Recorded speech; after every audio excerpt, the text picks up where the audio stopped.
Today we're going to take a look at a brand new 2022 C-Ray 290 SPX with the outboard power option. This is one of the few 2022s left in the country. I don't expect it to be here long. If you have interest in it, please give us a call. We're going to start back here in the transom. Already mentioned twin 250s, great power option for this boat. Towards the rear here you have a really nice sized sun pad. Excellent place to hang out if you're on the water. You have family or kids or friends swimming in the back. You're part of the action back here with your rear facing seats. Because this boat is the outboard, you do have a lot of storage underneath the seat here and to the side there. You can put inflatables, you can put whatever you want to bring out for the day on the water. Plenty of room for all your storage needs. So we start moving forward. You have a starboard side walkthrough.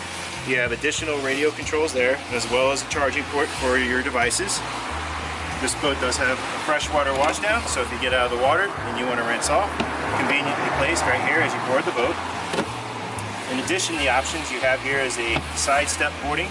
So if you were at a dock and having dinner, or if you were boarded to the starboard side here, you can step down into the boat safely and securely. As we continue to move forward, this boat is equipped with a Canyon grill. It does have a fridge and a sink. Great little place here to prepare dinner if you want to be out on the water, keep your drinks cold, wash up, all right here at your fingertips. So we continue to move forward. This boat does have lots of seating back here in the cockpit. You have the big L-shaped seating on this side. You have additional seating over here. And both the bolsters for the passenger side and the captain's chair will move forward to allow even more seating and make you part of the action.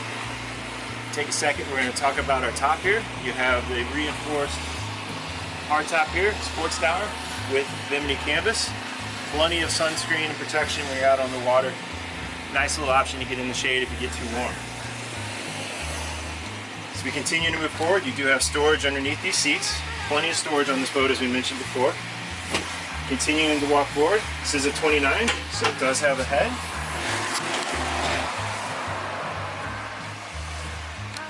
Very nice, well-pointed head on a 29-foot boat. Great option here. Moving to the helm, you do have one large Simrad multi-function display screen, your toggle switch, your Fusion stereo, your keys, your binnacles, and the popular option, you have the joystick on this boat. A lot of people look for that option. This boat has it. So we continue to move forward. This is a sun deck, so you have the very large seating up here in front. This boat is also equipped with the filler cushion, so you can turn this whole area into one giant sun pad. Again, another great spot to hang out when you're on the water. Very comfortable. You have fold down armrest. Continuing to move forward, this boat is equipped with the windlass. So if you want to anchor, very simple to control it back from the helm. Everything's easy, accessible at your fingertips. If you have any questions about this boat or any other boat we have in our inventory, please give us a call here at our Huntington location. Myself or any of our sales representatives will be happy to help you.